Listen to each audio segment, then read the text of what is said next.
1942, 80 years ago, I took $114.75, every penny I'd saved, and I bought 3 shares of City Service Preferred. And City Service was a pretty well-known name down then.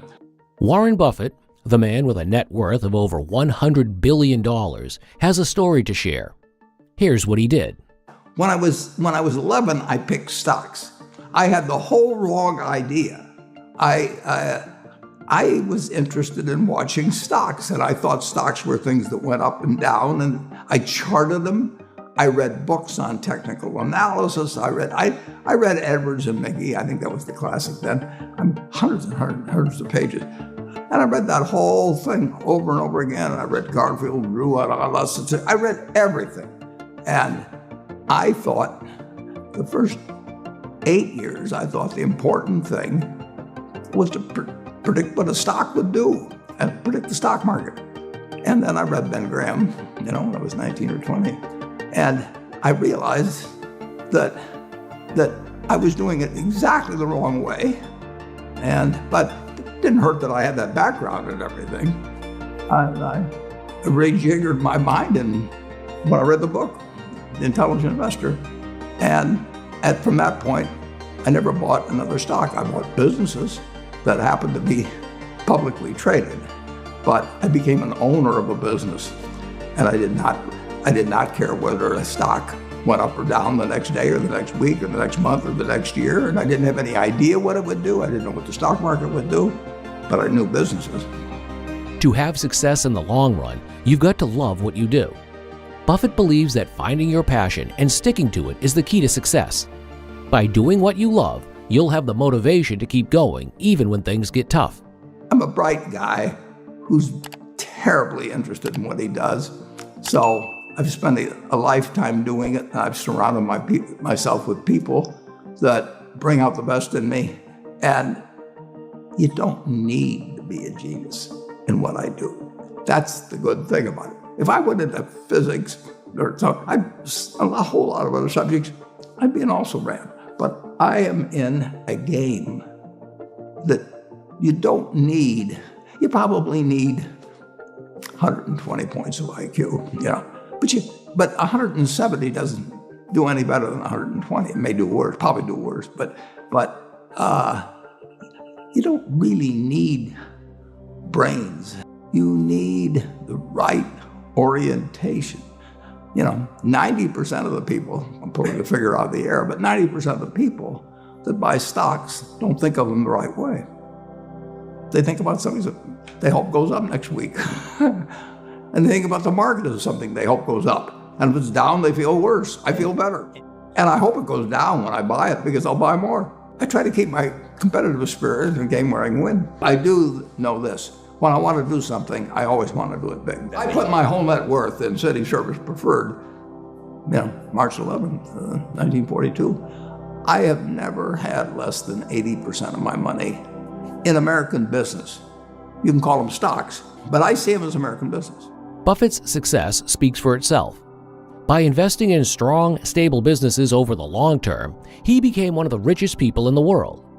I've owned a piece of American business for at least 80% at all times. And, I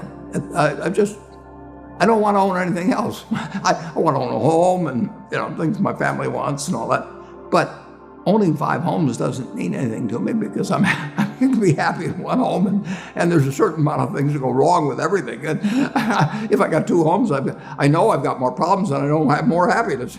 I would have to honestly say that what makes me happiest is what I'm doing. I enjoy 2 things about it. One, I know I'll win over time.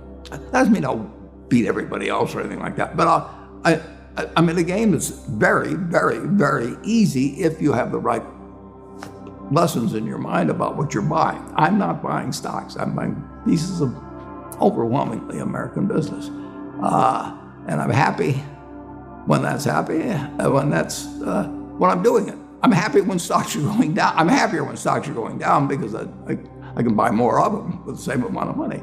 I'd be happy if I was a farmer. I'd want farmland to go down so I could buy more acreage. If I mean, it just makes sense. And I'll tell you the second thing I really like. I like being trusted by people. And, I would rather do what I do with partners than do it sitting in a room myself, even though I might make more money that way. I need to know that I think that Berkshire Hathaway is going to be worth more money someday down the road. Not tomorrow. I want it to go down if I'm buying something. And I would say this, the world has changed a lot since that report was written.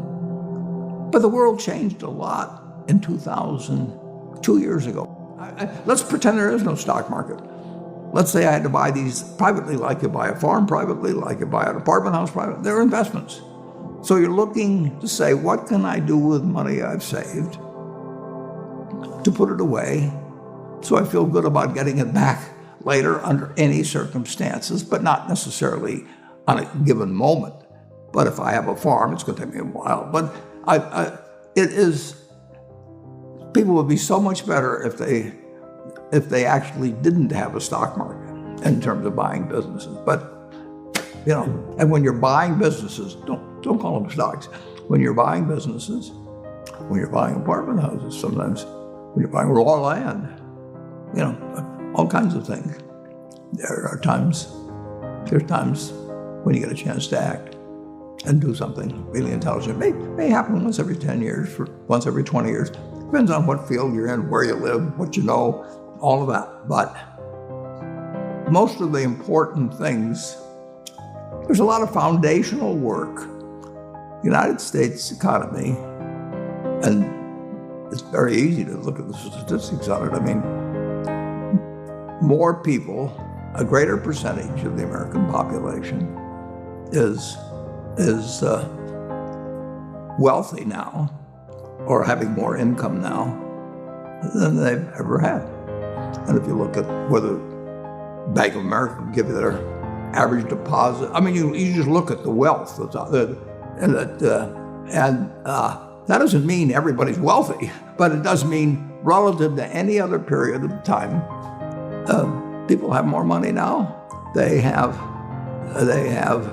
get mortgages at lower rates than they've ever gotten. So if they want to buy an apartment, where the bottom 2% in terms of income in the United States, the bottom 5%, and for sure the top 1%, all live better than John D. Rockefeller was living when I was 6 years old. John D. Rockefeller was the richest man in the world.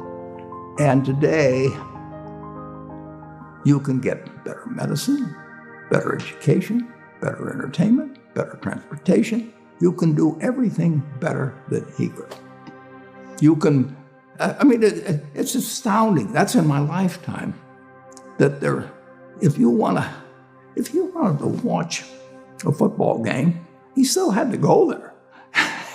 and I can sit there with this big screen, and they keep showing me the replay, so that explaining to me what happened and everything.